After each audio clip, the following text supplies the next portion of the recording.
Hello बच्चों, good morning. बच्चों, आज मैं आप लोग को सामाजिक विज्ञान का 7वां पाठ पढ़ाने वाली हूँ। 7वें पाठ का नाम है स्वातंत्र्योत्तर भारत। स्वातंत्र्योत्तर का मतलब होता है स्वतंत्रता प्राप्ति के बाद का भारत कैसा था, उसके बारे में हम लोग पढ़ेंगे। ब्रिटिश पार्लियामेंट ने हिंद स्वातंत्र्य धारा जुलाई 1947 में पारित किया। इस धारा की व्यवस्था के अनुसार भारत का भारतीय संघ और पाकिस्तान संघ ऐसे दो राष्ट्र अस्तित्व यानी वजूद में आए।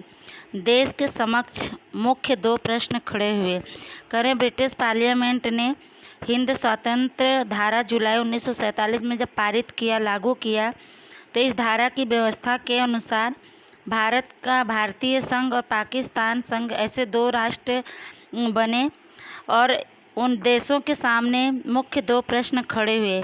आगे पढ़ते हैं। पहला, भारत के अनुरूप संविधान निर्माण करना। दूसरा, भारत की रियासतों पर से ब्रिटिश ताज का सार्वभौम यानी भारत की भूमि से पूरी तरह उनकी सत्ता का अंत होने से उन्हें भारत संघ में जोड़कर अखंड भारत का निर्माण करना। कह रहे हैं कि पहला प्रश्न था कि भारत के अनुसार संविधान यानी कानून बनाना। दूसरा था भारत के जितने भी रियासत थे उस पर से ब्रिटिश का जो शासन था सभी तरह से पूरी तरह से उनके शासन का अंत होने पर उन्हें भारत संघ में जोड़कर अखंड भारत का निर्माण करना। आगे पढ़ते हैं। उस समय देशी राज्य रियासतों की संख्या 562 थी। स्वतंत्र भारत के कुल क्षेत्रफल का 48% क्षेत्रफल देशी राज्यों क्षेत्रफल का था। उसी तरह से भारत की कुल जनसंख्या की 20% जनसंख्या देशी राज्यों की थी। कश्मीर, हैदराबाद और मैसूर बड़े राज्य थे। अन्य छोटे राज्य भी थे। ऐसे राज्य भी थे जिनका कद यानी आकार एक छोटे गांव से भी छोटा था। इन राज्यों के राजा नवाबों को भारतीय संघ में शामिल होने के लिए समझाने का भगीरथ यानी कठिन कार्य था। यह कार्य तेजी से करना था। उसी समय देशी राज्य रियासतों की संख्या 562 थी। स्वतंत्र भारत के कुल क्षेत्रफल का 48% क्षेत्रफल देशी राज्यों क्षेत्रफल का था। उसी तरह से भारत की कुल जनसंख्या की 20% जनसंख्या देशी राज्यों की थी। कश्मीर, हैदराबाद और मैसूर बड़े राज्य थे।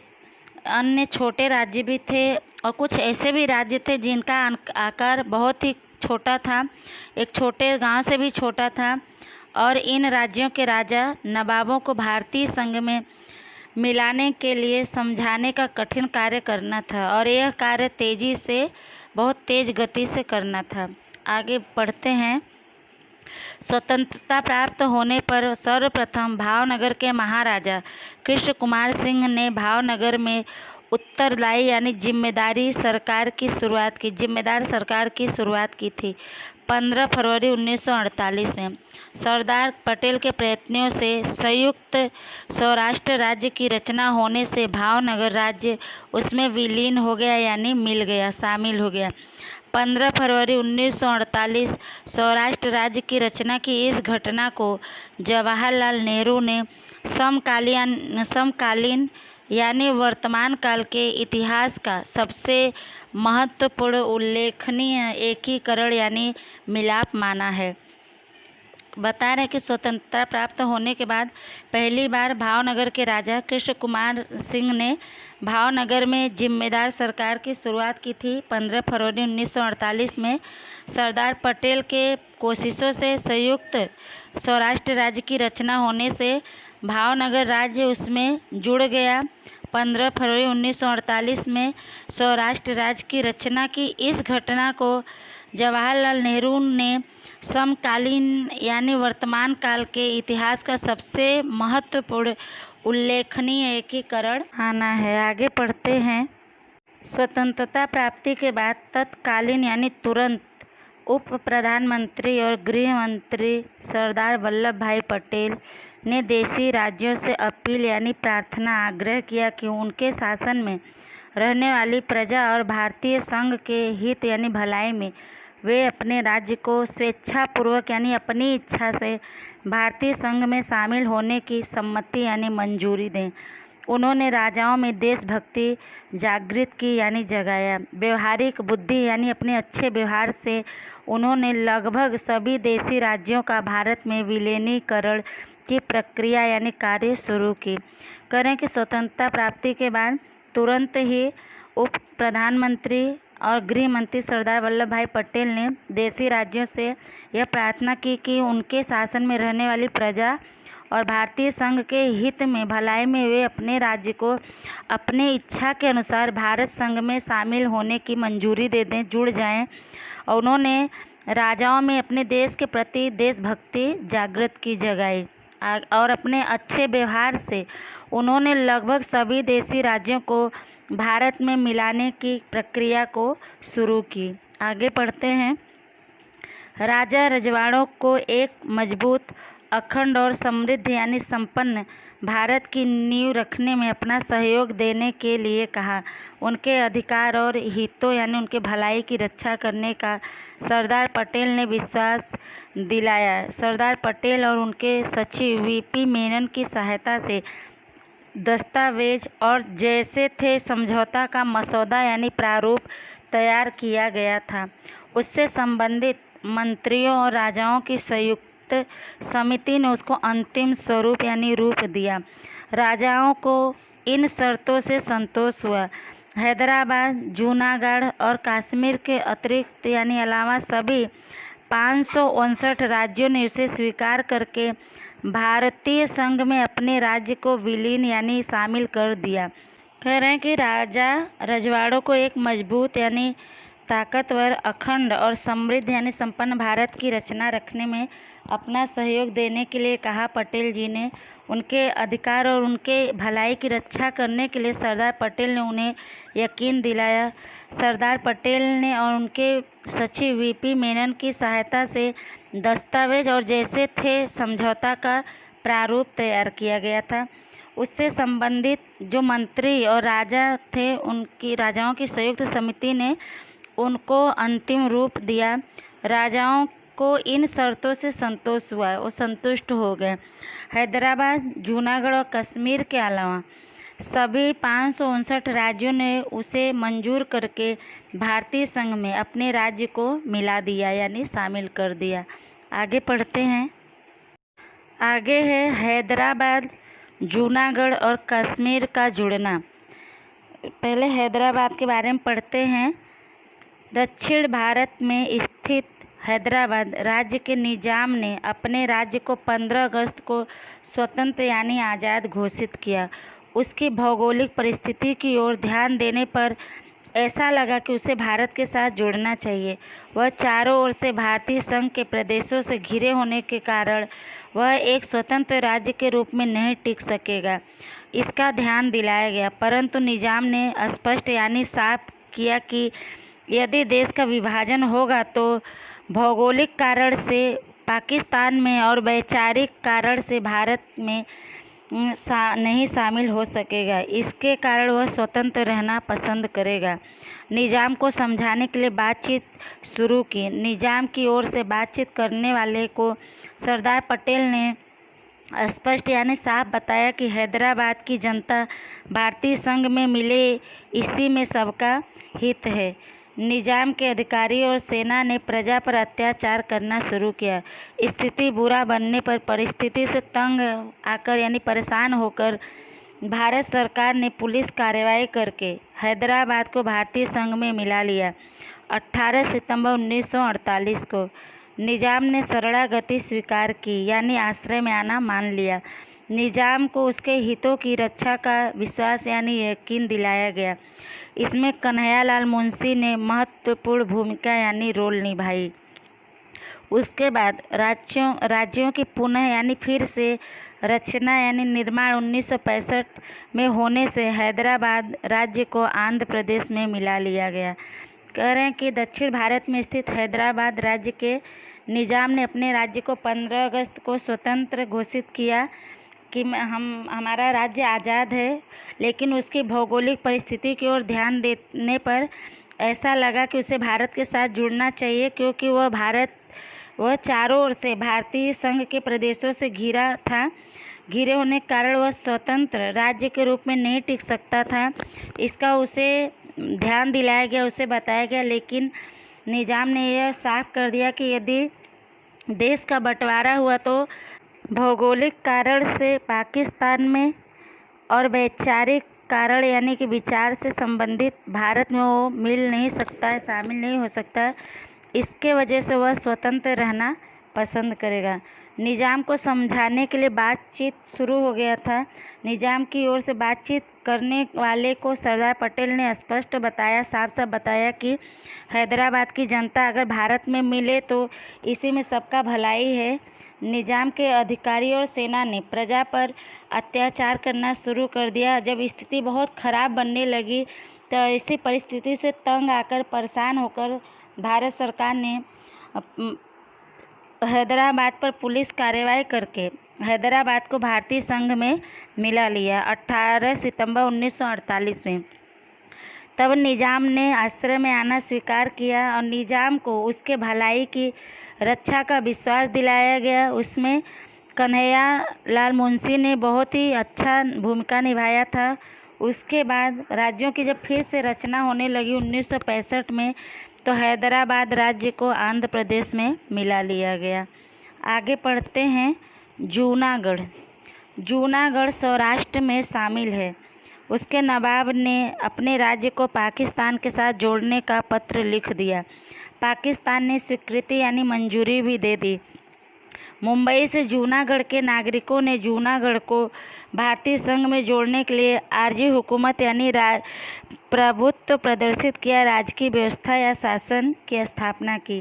सौराष्ट्र के लगभग सभी राजाओं और लोगों ने नवाब का पाकिस्तान के साथ जुड़ने का विरोध यानी विद्रोह किया। नवाब के शासक ने जूनागढ़ राज्य की प्रजा को त्रास यानी कष्ट दिया। मांगरोल और माड़ावदर ने भारत में जुड़ने की इच्छा यानी अभिलाषा व्यक्त यानी प्रकट करने पर उनकी रक्षा के लिए आयोजित भारतीय सैन्य और नौसेना ने जूनागढ़ को चारों तरफ से घेर लिया। कह रहे हैं कि जूनागढ़ सौराष्ट्र में शामिल है, अभी मिला है। उसके नवाब ने अपने राज्य को पाकिस्तान से जोड़ने के लिए पत्र लिख दिया। पाकिस्तान ने उसे मंजूरी भी दे दी, लेकिन मुंबई से जूनागढ़ के नागरिकों ने जूनागढ़ को भारतीय संघ में जोड़ने के लिए आरजी हुकूमत यानी राजकीय व्यवस्था या शासन की स्थापना की। सौराष्ट्र के लगभग सभी राजाओं और लोगों ने नवाब का पाकिस्तान के साथ जुड़ने का विद्रोह किया।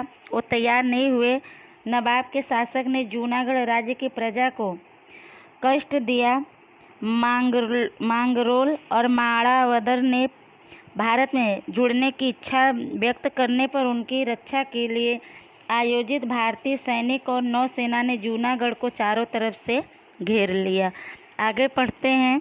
जूनागढ़ का नवाब पाकिस्तान चला गया और भारत ने जूनागढ़ पर अधिकार कर लिया 9 नवंबर 1947 में। बाद में लोकमत यानी लोगों का विचार लिया गया, जिसमें प्रचंड यानी बहुत ही अधिक बहुमत से भारत में मिलने के पक्ष में मत मिला। इस तरह सरदार पटेल की बुद्धिमानी और जूनागढ़ के नागरिकों की प्रबल यानी भारी इच्छा शक्ति द्वारा जूनागढ़ का भारतीय संघ में विलय हो गया। कह रहे हैं कि जूनागढ़ का नवाब पाकिस्तान चला गया और भारत ने जूनागढ़ पर अपना अधिकार कर लिया 9 नवंबर 1947 में। बाद में लोगों का विचार लिया गया, जिसमें बहुत से अधिक लोगों ने भारत में मिलने का अपना मत दिया। इस तरह सरदार पटेल की बुद्धिमानी और जूनागढ़ के नागरिकों की जो बहुत बड़ी इच्छा शक्ति थी, उसके द्वारा जूनागढ़ का भारतीय संघ में विलय हो गया यानी शामिल कर लिया गया। आगे पढ़ते हैं। कश्मीर। कश्मीर के महाराजा हरि सिंह डोगरा ने भारत के साथ विलय पत्र पर हस्ताक्षर नहीं किया। इसी दौरान कश्मीर को अपने साथ शामिल करने के लिए पाकिस्तान ने कश्मीर पर आक्रमण यानी हमला किया। आक्रमण, अत्याचार, लूटपाट होने से राजा हरि सिंह ने भारत से सैनिक सहायता की मांग की, परंतु उसने विलय पत्र पर हस्ताक्षर नहीं किया था, इसलिए उसे हस्ताक्षर करने के लिए भारत की तरफ से कहा गया। हरि सिंह ने तत्काल यानी तुरंत विलय पत्र पर हस्ताक्षर कर दिए। भारतीय सेना ने तत्काल कश्मीर में जाकर उसकी रक्षा की, परंतु उस समय में कश्मीर के तिहाई यानी 3 भाग पर पाकिस्तान ने अपना अधिकार कर लिया था। भारत ने पाकिस्तान के विरुद्ध यानी खिलाफ संयुक्त राष्ट्र की सुरक्षा समिति में शिकायत की। सुरक्षा समिति ने युद्ध विराम यानी युद्ध को रोकने के लिए कहा। अभी आज भी जम्मू कश्मीर राज्य के तिहाई भाग के प्रदेश पर पाकिस्तान का नियंत्रण है, परंतु कश्मीर वैधानिक यानी विधान संबंधी रूप से भारत का भाग है। यह सच्चाई निर्विवाद यानी बिना किसी लड़ाई झगड़े के हैं और भारत पाकिस्तान के बीच के संबंधों में आज भी कश्मीर का सुलगता प्रश्न है। इस तरह 1948 के अंत से पहले भारत में राजनीतिक एकता सिद्ध यानी साबित हुई तथा अहिंसक यानी जो हिंसा न करता हो ऐसी ऐतिहासिक क्रांति पूरी हुई। कह रहे हैं कि कश्मीर के महाराजा हरि सिंह डोगरा ने भारत में के साथ मिलने के लिए विलय पत्र पर हस्ताक्षर नहीं किया, अपना दस्तखत नहीं किया। इसी समय कश्मीर को अपने देश में शामिल करने के लिए पाकिस्तान ने कश्मीर पर हमला कर दिया। आक्रमण, अत्याचार, लूटपाट जब होने लगी कश्मीर में, तब इस कारण से राजा हरि सिंह ने भारत से सैनिक सहायता की मांग की, लेकिन उसने विलय पत्र पर हस्ताक्षर नहीं किया था, इसलिए उसे हस्ताक्षर करने के लिए भारत की तरफ से कहा गया। हरि सिंह ने तुरंत विलय पत्र पर साइन कर दिया, सिग्नेचर कर दिया। भारत सेना ने तुरंत कश्मीर में जाकर उसकी रक्षा की, लेकिन उस समय कश्मीर का 3 भाग पर पाकिस्तान ने अपना अधिकार कर लिया था। भारत ने पाकिस्तान के खिलाफ संयुक्त राष्ट्र समिति जो बनाई गई है वहाँ पर उसके खिलाफ शिकायत दर्ज कराई। सुरक्षा समिति ने युद्ध रोक देने के लिए कहा। आज भी जम्मू कश्मीर राज्य का 3 भाग के प्रदेश पाकिस्तान के नियंत्रण में है, लेकिन कश्मीर वैधानिक रूप से यानी विधान संबंधी रूप से भारत का भाग है और यह सच है, इसमें कोई लड़ाई झगड़े की बात ही नहीं है। और भारत पाकिस्तान के बीच के संबंधों में आज भी कश्मीर का सुलगता प्रश्न है। और इस तरह 1948 के अंत से पहले भारत ने राजनीतिक एकता सिद्ध हुई और अहिंसक ऐतिहासिक क्रांति पूरी हुई। आगे पढ़ते हैं। फ्रांसीसी और पुर्तगाली उपनिवेशों का भारत संघ में विलय। उपनिवेशों यानी कि एक राज्य से दूसरे राज्य में या एक देश से दूसरे देश में आकर बस जाना, उसे उपनिवेश बोलते हैं। उसके बारे में पढ़ते हैं कि भारत संघ में कैसे मिले, शामिल हुए। 26 जनवरी 1950 तक में भारत के देशी राज्य रियासतों का भारतीय संघ में विलय हो चुका था, परंतु यूरोपीय साम्राज्यवाद के कारण रहे सहे यानी बचे खुचे प्रदेश फ्रेंच और पुर्तगीज के अधीन थे यानी उनके कब्जे में थे। भारत की स्वतंत्रता प्राप्त होने पर फ्रांस और पुर्तगाल की सरकारों को उनके अधीनस्थ यानी उनके अधीन उनके कब्जे में जो भारतीय प्रदेश थे उन प्रदेशों को भारत को सौंप देने का अनुरोध यानी प्रार्थना किया गया। करें 26 जनवरी 1950 तक में भारत के देशी राज्य रियासतों का भारत में मिलाप हो गया था, मिल गए थे, लेकिन यूरोपीय साम्राज्यवाद के कारण जो बचे खुचे प्रदेश थे फ्रेंच और पुर्तगीज के अधीन थे, उनके कब्जे में थे। भारत ने स्वतंत्रता प्राप्त करने पर फ्रांस और पुर्तगाल की सरकारों को उनके अधीन जो भारतीय प्रदेश थे उनको भारत को दे देने का अनुरोध यानी प्रार्थना किया। आगे पढ़ते हैं। भारत को स्वतंत्रता मिली उस समय फ्रेंचों के अधीन प्रदेशों के लोगों की तीव्र यानी बहुत ही अधिक इच्छा यानी अभिलाषा थी कि भारतीय संघ के साथ शामिल हो जाने की। इसके लिए उन्होंने स्वतंत्र होने के लिए आंदोलन यानी क्रांति चलाया। फ्रेंच पुर्तगीज सत्ताओं ने कुचल डालने का प्रयास किया।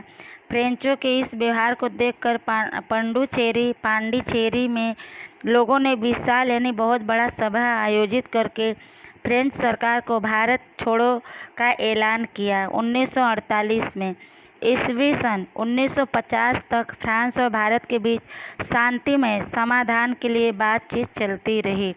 भारत को स्वतंत्रता मिली उस समय फ्रेंच के अधीन प्रदेशों के लोगों की बहुत ही इच्छा थी कि भारतीय संघ के साथ शामिल हो जाने की।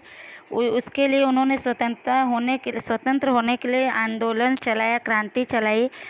फ्रेंच पुर्तगीज सत्ताओं ने उनको दबाने के लिए बहुत ही प्रयास किया। फ्रेंचों के इस व्यवहार को देखकर पंडुचेरी, जो पांडिचेरी के नाम से है, वहाँ के लोगों ने बहुत ही बड़ा सभा आयोजित करके फ्रेंच सरकार को भारत छोड़ो का ऐलान किया, घोषणा कर दी 1948 में। और ईस्वी सन 1950 तक फ्रांस और भारत के बीच बहुत ही शांतिमय ढंग से हल निकालने के लिए बातचीत चलती रही। आगे पढ़ते हैं। एनाम में लोगों ने 1954 को मुक्ति सेना रचकर उसका संचालन अपने हाथ में ले लिया। फ्रांस ने लोगों के मिजाज यानी सोच और भारतीय संघ के साथ जुड़ने की 13 अक्टूबर 1954 की तीव्र इच्छा तथा समय को परख कर यानी जानकर अपने उपनिवेशों को भारत को सौंप देने के लिए बातचीत को सार्थक यानी सफल बनाने के लिए उपनिवेशों का अधिकार भारत को सौंपना स्वीकार किया।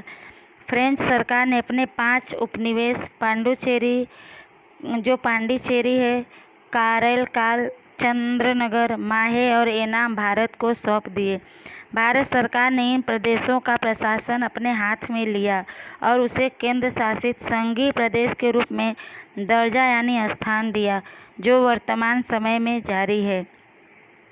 कह रहे हैं कि एनाम के लोगों ने 1954 को मुक्ति सेना रचकर उसका निर्माण करके संचालन अपने हाथ में ले लिया। फ्रांस ने लोगों के मिजाज और सोच और भारतीय संघ के साथ जुड़ने की 13 अक्टूबर 1954 की तीव्र इच्छा तथा समय को देखकर अपने उपनिवेशों को भारत को दे देने के लिए बातचीत को सफल बनाने के लिए उपनिवेशों का अधिकार जो था भारत को देना स्वीकार कर लिया।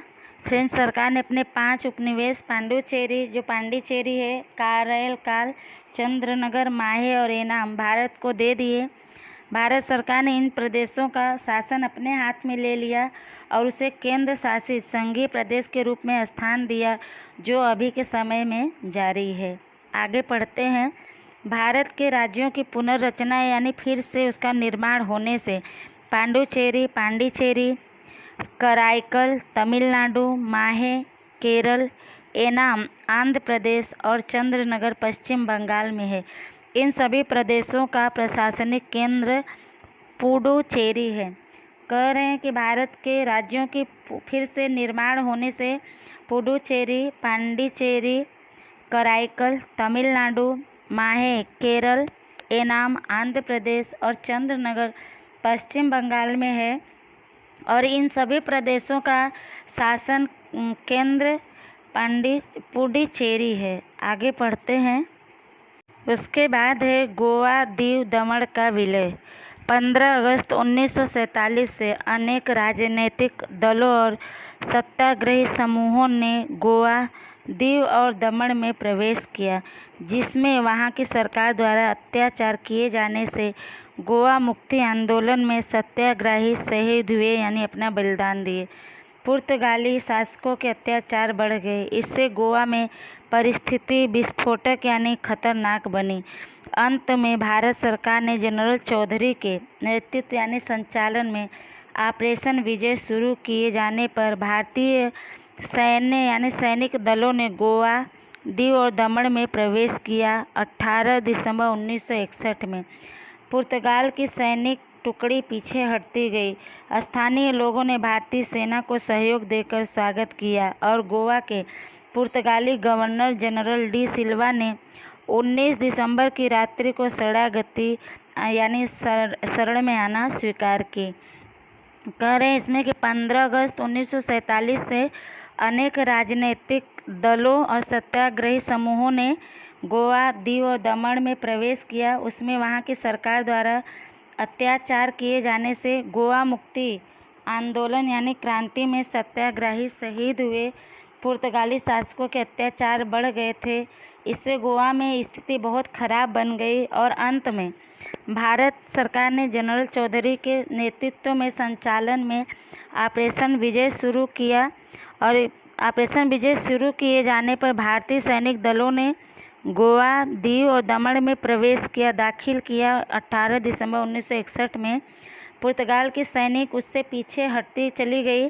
स्थानीय लोगों ने इसमें से भारतीय सेना का सहयोग दिया और स्वागत किया और गोवा के पुर्तगाली गवर्नर जनरल डी सिल्वा ने 19 दिसंबर की रात को आश्रय में आना स्वीकार किया। आगे पढ़ते हैं। इस तरह गोवा, दीव, दमन में से पुर्तगाली शासन का अंत हो गया और भारत का तिरंगा फहराया और भारत की धरती पर से पश्चिमी साम्राज्यवाद का अंत हुआ। भारत के संविधान में 12वें सुधार के अनुसार गोवा, दीव, दमन, दादरा नगर हवेली को भारतीय संघ में शामिल कर दिया गया। 12 मार्च 1962 में इन प्रदेशों को भारतीय संघ प्रदेश यूनियन टेरिटरी का दर्जा यानी स्थान दिया गया। 1987 में 30 मई को दमन और दीव का मुख्यालय दमन है, गोवा का मुख्यालय पणजी है। कह रहे हैं कि पुर्तगाल गवर्नर जनरल डी सिल्वा ने जब शरणागति स्वीकार की तो इस तरह गोवा, दीव, दमन में से पुर्तगालियों के शासन का समाप्ति हो गया और भारत का तिरंगा वहां लहराने लगा। भारत की धरती से पश्चिमी साम्राज्यवाद का अंत हो गया। भारत के संविधान में 12वें सुधार के अनुसार गोवा, दीव, दमन, दादरा नगर हवेली को भारतीय संघ में जोड़ दिया गया। 12 मार्च 1962 में इन प्रदेशों को भारतीय संघ प्रदेश यूनियन टेरिटरी का दर्जा यानी स्थान दिया गया। 1987 में 30 मई को दमन और दीव का मुख्यालय दमन है, गोवा का मुख्यालय पणजी है। आगे पढ़ते हैं। नए राज्यों की रचना, नए राज्यों का निर्माण कैसे हुआ, किस तरह, उसके बारे में हम लोग पढ़ेंगे। भारत स्वतंत्र हुआ, देशी राज्यों रियासतों के एकीकरण की जानकारी प्राप्त की। भारत ने संघीय व्यवस्था स्वीकार की, इसलिए संघ के घटक यानी अंग ऐसे राज्यों की रचना पुनर्रचना यानी फिर से रचना करने की आवश्यकता उत्पन्न यानी पैदा हुई। पहले के ब्रिटिश प्रांतों यानी प्रदेशों और रियासतों का एकीकरण होने से बने राज्यों को 4 भागों में विभाजित यानी बांट दिया गया जो निम्नलिखित हैं। करें, भारत जब स्वतंत्र हुआ, देशी राज्यों रियासतों का जब एकीकरण हो गया, उसके बारे में जानकारी मिली। भारत ने संघीय व्यवस्था स्वीकार की और इसलिए संघ के घटक यानी अंग ऐसे राज्यों की रचना फिर से रचना करने की आवश्यकता पैदा हुई। पहले के जो ब्रिटिश प्रदेश और रियासत का एकीकरण हुआ, उसके होने से बने राज्यों को 4 भागों में विभाजित किया गया जो निम्नलिखित हैं। पहला है अवर्ग के राज्यों में। अवर्ग के राज्यों में कौन कौन से राज्य थे? मुंबई, असम, आंध्र, पंजाब, उत्तर प्रदेश, बिहार, मद्रास, ओडिशा और पश्चिम बंगाल का समावेश होता था। दूसरा है ब वर्ग के राज्यों में कौन कौन सा आया था राज्य? जम्मू कश्मीर, हैदराबाद, मैसूर, मध्य भारत, राजस्थान, सौराष्ट्र, त्रावणकोर, कोचीन और पेशु जो Patiala and east Punjab state union है। फिर क वर्ग के राज्य में अजमेर, भोपाल, कुर्ग, दिल्ली, बिलासपुर, कच्छ, हिमाचल प्रदेश, त्रिपुरा, मणिपुर और विंध्य प्रदेश ऐसे कुल 10 राज्यों का समावेश होता था। ड वर्ग के राज्य के रूप में अंडमान और निकोबार द्वीप समूहों का समावेश किया गया था। ये सभी राज्य भारतीय संघ के अभिन्न भाग थे। इस प्रकार 4 राज्यों का दर्जा एक समान नहीं था। पूरे भारत को 4 भागों में विभाजित किया गया था। अ, ब, क, ड और सब में राज्यों को बांट दिया गया था और ये सभी राज्य भारत के अभिन्न अंग थे। लेकिन ये 4 प्रकार के राज्यों का जो स्थान था वो एक जैसा, एक समान नहीं था। आइए उसके बारे में हम लोग पढ़ते हैं आगे। भारत के राज्य संविधान का अमल 1950 में हुआ। उस समय पहले बताए अनुसार 4 प्रकार के राज्य थे, परंतु यह व्यवस्था काम चलाऊ यानी अस्थायी नहीं थी। भाषावार यानी भाषा के अनुसार राज्य की रचना करने की मांग पूरे देश में उदित यानी प्रकट हुई। इससे 1953 में जवाहरलाल नेहरू ने संसद में राज्य पुनर्रचना आयोग नियुक्त करने की घोषणा यानी ऐलान की, जिसमें सर्वोच्च न्यायालय के पूर्व न्यायाधीश फजल अली चेयरमैन और 2 अन्य सदस्यों में हृदयनाथ कुंजरू और के.एम. पनिकर नियुक्त हुए। राज्य पुनर्रचना यानी फिर से रचना करने की आयोग समग्र यानी पूरे देश में विविध यानी अलग अलग प्रजा की अभिप्राय, मंतव्य, निवेदन, मुलाकातों, पत्र व्यवहार द्वारा प्रजा का सुझाव यानी राय प्राप्त करके आयोग ने सिफारिश की। उपरांत यानी उसके बाद मुंबई द्विभाषी यानी 2 भाषाओं वाला राज्य बना, जिसमें महाराष्ट्र और गुजरात और सौराष्ट्र प्रदेश होंगे और उसकी राजधानी मुंबई होगी। ऐसा निर्णय यानी फैसला लिया गया।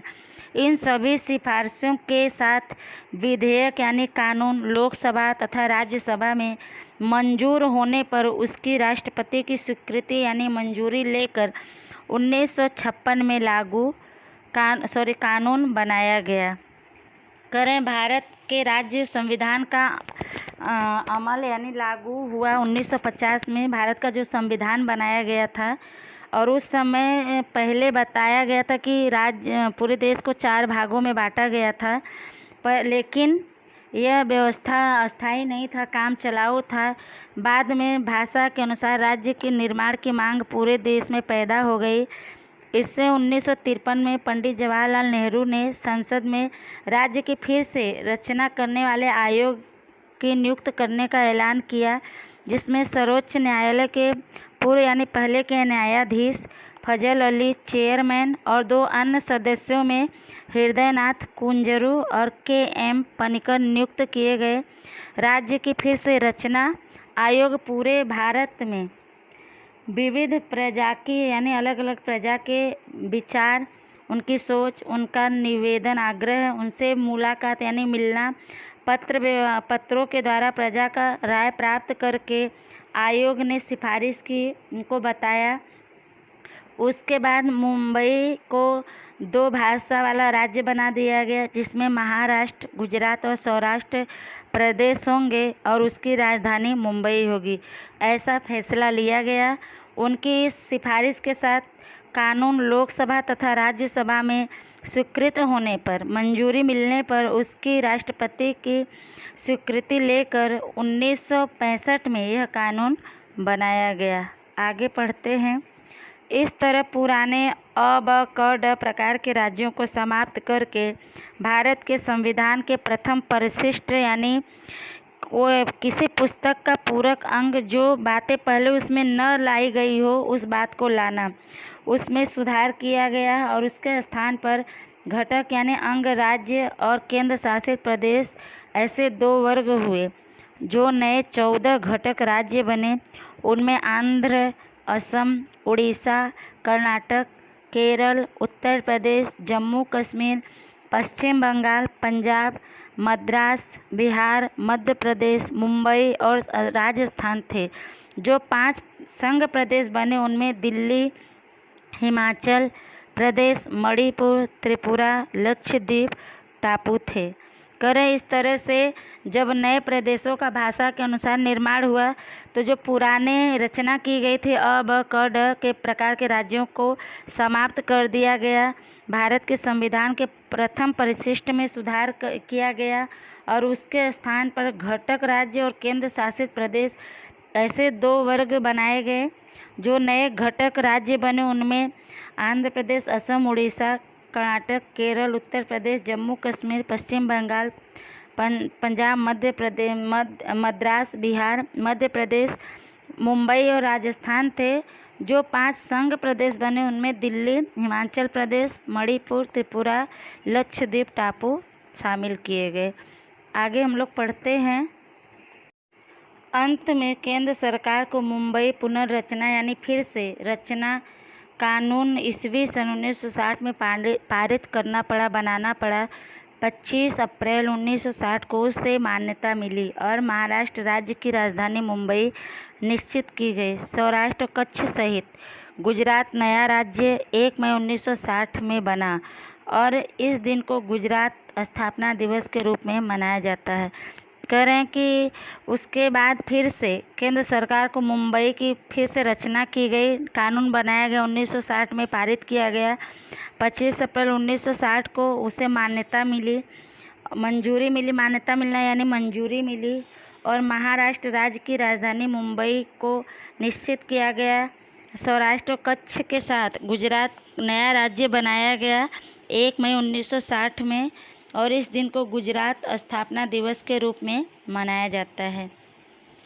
आगे है असम, मेघालय, मणिपुर, त्रिपुरा, अरुणाचल प्रदेश, मिजोरम, नागालैंड जैसी 7 बहनें 7 सिस्टर्स के रूप में पहचाने जाने वाले 7 राज्यों की रचना हुई। करें फिर उसके बाद असम, मेघालय, मणिपुर, त्रिपुरा, अरुणाचल प्रदेश, मिजोरम, नागालैंड जैसी 7 बहनें यानी 7 राज्यों के रूप में जानने वाले 7 राज्यों का निर्माण किया गया। आगे पढ़ते हैं। बड़े राज्यों में से छोटे राज्य बनाने की मांग सतत जारी रही। अंत में ईस्वी सन 2000 में बिहार में से झारखंड राजधानी उसका बनाया गया रांची, मध्य प्रदेश में से छत्तीसगढ़ की राजधानी रायपुर, उत्तर प्रदेश में से उत्तराखंड की राजधानी देहरादून, ऐसे 3 राज्यों की रचना यानी निर्माण किया गया। 2014 में आंध्र प्रदेश में से तेलंगाना का अलग राज्य के रूप में रचना यानी निर्माण हुआ। अभी भी राज्यों के पुनर्रचना यानी फिर से रचना करने की मांग चालू है, जिसमें महाराष्ट्र में से अलग विदर्भ राज्य की मांग का समावेश होता है। बड़े बड़े जो राज्य थे उनमें से अलग छोटे राज्य की मांग लगातार जारी है। अंत में 2000 में से बिहार में से झारखंड बनाया गया, उसकी राजधानी रांची बनाई गई। फिर उसके बाद मध्य प्रदेश से छत्तीसगढ़ अलग कर दिया गया, छत्तीसगढ़ की राजधानी रायपुर बनाई गई। उत्तर प्रदेश से उत्तराखंड अलग कर दिया गया, उसकी राजधानी देहरादून बनाई गई। ऐसे 3 राज्यों की रचना की गई। 2014 में आंध्र प्रदेश में से तेलंगाना का अलग राज्य के रूप में निर्माण किया गया। अभी भी राज्यों की फिर से रचना की मांग चालू है, जिसमें महाराष्ट्र में से विदर्भ राज्य की मांग लोग कर रहे हैं। आगे बढ़ते हैं। वर्तमान समय में आंध्र प्रदेश, अरुणाचल प्रदेश, असम, बिहार, गोवा, गुजरात, हिमाचल प्रदेश, महाराष्ट्र, मणिपुर, मेघालय, मिजोरम, नागालैंड, राजस्थान, ओडिशा, पंजाब, तमिलनाडु, तेलंगाना, उत्तर प्रदेश, सिक्किम, त्रिपुरा, पश्चिम बंगाल, छत्तीसगढ़, उत्तराखंड और झारखंड, इसके अतिरिक्त केंद्र शासित प्रदेश चंडीगढ़, पुडुचेरी, लक्षद्वीप, दमन, दीव, दादरा और नगर हवेली है। इस तरह भारतीय संघ में 29 राज्य, दिल्ली राज्य एक राष्ट्रीय राजधानी क्षेत्र, 6 संघ शासित प्रदेश हैं। अभी के समय में कुल 29 राज्य हैं, दिल्ली एक राज्य है, राष्ट्रीय राजधानी क्षेत्र, 6 संघ शासित प्रदेश हैं। बच्चों आज के लिए इतना ही, आगे का भाग में बाद में पढ़ाऊँगी। इसको आप लोग अच्छे से ध्यान से सुनिएगा। तब तक के लिए धन्यवाद।